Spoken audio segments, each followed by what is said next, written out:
ये देखो, the young double slit experiment is done in a medium of refractive index 4/3। ठीक है ना, तो पूरा की पूरा मीडियम 4/3 का है। A light of 600 nanometre wavelength is falling on the slits having 0.45 mm separation. तो आपको लेमडा दे रखा है एक तो 600 नैनोमीटर। ठीक है, स्लिट्स का सेपरेशन दे रखा है। रिफ्रैक्टिव इंडेक्स तो वाटर का है 4/3। ठीक है ना, और आपको लेमडा दे रखी है 600 नैनोमीटर। और स्लिट सेपरेशन मतलब स्मॉल डी दे रखा है 0.45 mm। ठीक है, lower slit S2 is covered with a thin glass of thickness 10.4 micrometre. तो जो ग्लास स्लैब है लोअर थिकनेस को कवर करने वाली 10.4 माइक्रोमीटर की। ठीक है, और refractive index of the slab is 1.5। Okay, refractive in the interference pattern is observed on a screen place that. तो कैपिटल डी दे रखा है आपको, फिर यहाँ लिख देते हैं कैपिटल डी कितना दे रखा है 1.5 मीटर दे रखा है। Find the location of central maximum bright fringe with zero part difference. ठीक है, हमको पता है, इसने लिख दिया था। उस टाइम पे लोगों को नहीं पता होती होगी, तो इसने मेंशन कर दिया। सेंट्रल मैक्सिमम मतलब bright fringe with zero part difference on the Y axis.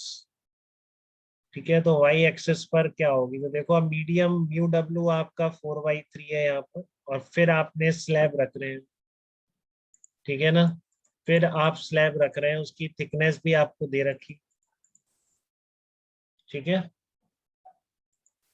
तो सेंट्रल मैक्सिमा निकालना है। मैंने देख लिया अपने आप नेगेटिव आएगा आ जाएगा, तो वो नीचे हुआ था। ठीक है, तो मैं तो थीटा लेके चला। तो अब ऐसे केसेस में आप क्या करा करो बेटा, देखो उसने एक लाइन लिख रखी है, all the wavelength in this problem are given in the medium of refractive index 4/3।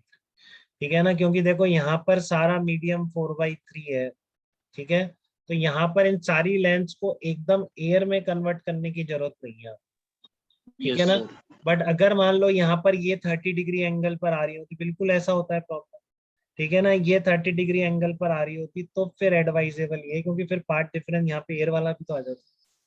ठीक है, तो फिर एडवाइजेबल ये है कि फिर आप इस लेंथ को भी एयर में कन्वर्ट करके लिखते। टी तो आप एयर में लिखते ही न्यू टी के कॉरस्पॉन्डिंग। ये वाली जो लेंथ है S2P माइनस टी, तो S2P माइनस टी को भी आप न्यू से मल्टीप्लाई करते हैं इस 4/3 से, इससे वो भी एयर में बने। ठीक है, तो अगर इधर एयर है इधर वाटर है ऐसा, और यहाँ पर भी पार्ट डिफरेंस, तो अभी यहाँ पर कुछ करने की जरूरत नहीं है ऐसा, सब कुछ हम वाटर में ही कर लेंगे क्योंकि यहाँ पर कोई पार्ट डिफरेंस नहीं। बट अगर ये 30 डिग्री एंगल पर आ रही होती तो क्या एडवाइजेबल है, सारी लेंथ एयर में कन्वर्ट कर दो और वेवलेंथ भी फिर एयर की यूज करो। ठीक है ना, मैक्सिमम मिनिमा निकालने के लिए। क्लियर है बेटा बात। बट यहाँ पर क्या है कि ऐसा लेंथी हो जाएगा, यहाँ पे भी सब कुछ एयर में कर सकते हैं, ऐसा नहीं कर नहीं सकते, बट अननेसेसरीली हम फालतू में कई टर्म लिख देते। ठीक है, उसकी वजह जब सारा पानी में है तो सब कुछ पानी में करो, तो फिर इसकी क्या बनेगा फार्मूला। ठीक है ना, वो एक बार सीख लो ध्यान से कि अब मान लो आपका ये इसमें है, वाटर है यहाँ पर, तो स्लैब का आप क्या करोगे। ठीक है ना, तो स्लैब को डील करने का तरीका फिर ये है, replace T length of the slab by refractive index of slab with respect to water, क्योंकि अब ये सब लेंथ आप वाटर में ही कैलकुलेट करो। क्लियर है क्या सबको ये बात। ठीक है, अगर यहाँ तक कोई पार्ट डिफरेंस नहीं है, ठीक है, आप यहाँ पे सब कुछ वाटर में ही रहने दो।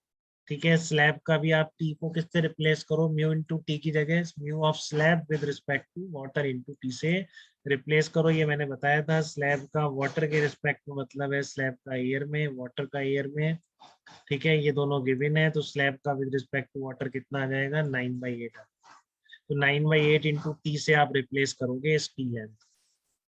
क्लियर है, बट यहाँ पर अगर पार्ट डिफरेंस होता तो आप सब कुछ एयर में कन्वर्ट करते म्यू इंटू टी के लिए, यहाँ पर S1P की जगह क्या लिखते म्यू इंटू S1, ऐसे करते।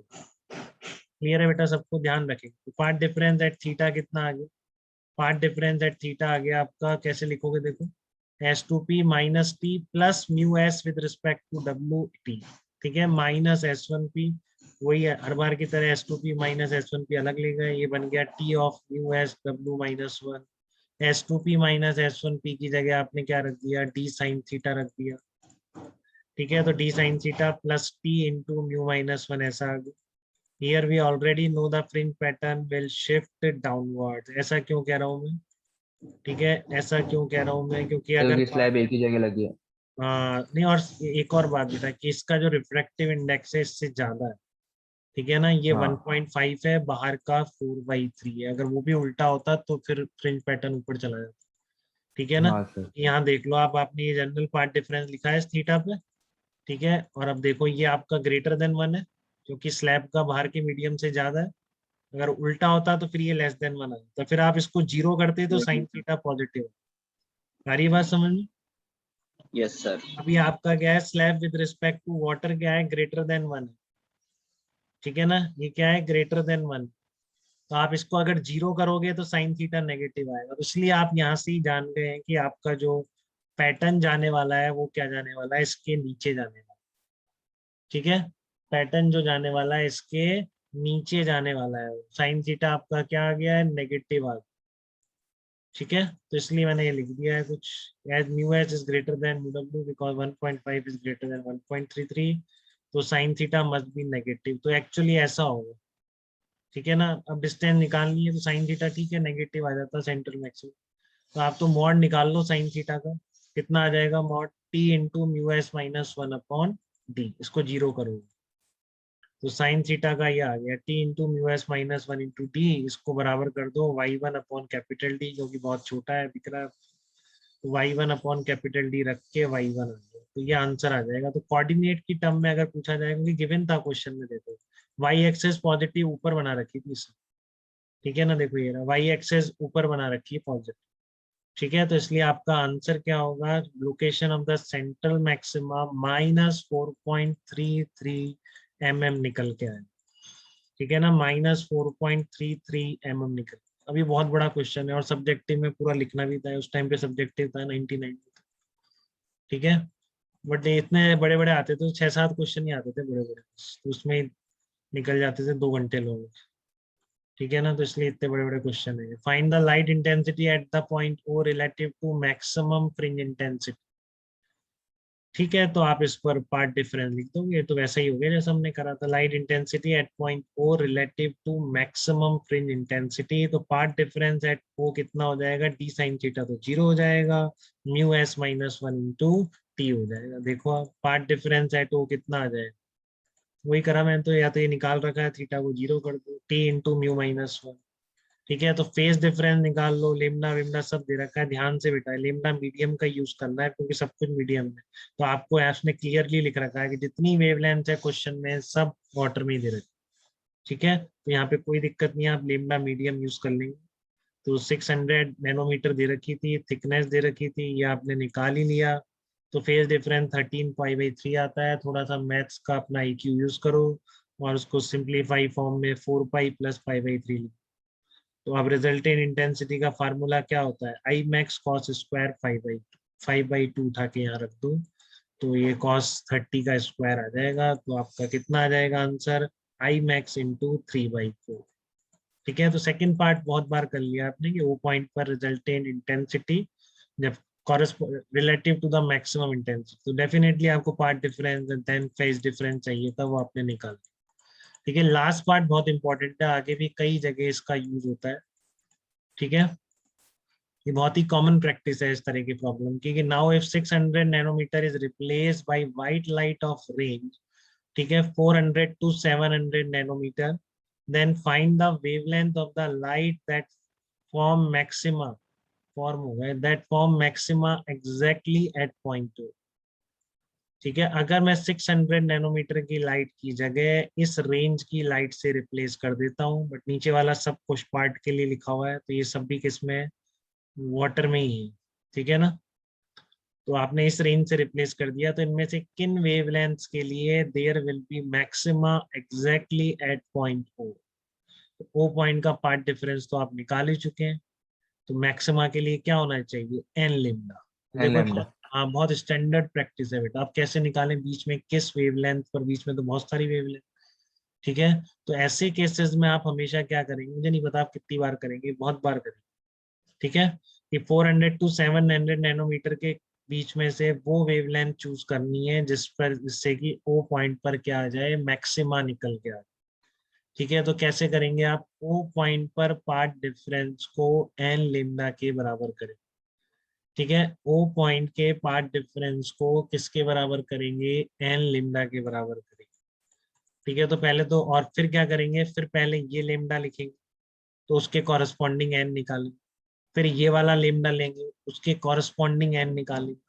मान लो इसका आ गया, हाँ मान लो इसका आ गया 7.3 और इसका आ गया 4.2, तो बीच के इंटीजर्स चूज कर लेंगे उसमें। ठीक है, फिर उन इंटीजर्स के कॉरेस्पॉन्डिंग वेवलेंथ्स निकालेंगे, तो वो आपका आंसर है। ठीक है, तो देखो कैसे कर रखा है क्वेश्चन, ध्यान से सुन लो। 600 नैनोमीटर की राइट को इस रेंज से रिप्लेस किया है, तो इस रेंज में से किस वैल्यूज ऑफ लेमडा पर ओ पॉइंट पर मैक्सिमा बनेगा। तो ओ पॉइंट पर जो पार्ट डिफरेंस है वो अगर मैक्सिमा अगर ऊपर है तो किसके बराबर होगा, एन लेमडा के बराबर हो जाए। ठीक है, now path difference at O is equal to कितना है, ये आप पहले निकाल लिया आपने, तो क्या निकाला, ये है ओ पॉइंट पर टी इंटू म्यू माइनस 1। ठीक है ना, ये पार्ट डिफरेंस किसके बराबर होगा, एन लेमडा की, ये वैल्यू 9/8 निकाली थी आप, तो t/8 is equal to n lambda. तो पहले आप 400 नैनोमीटर रिप्लेस किया आपने, उससे आपने एन निकाल लिया, कितना आया 3.24।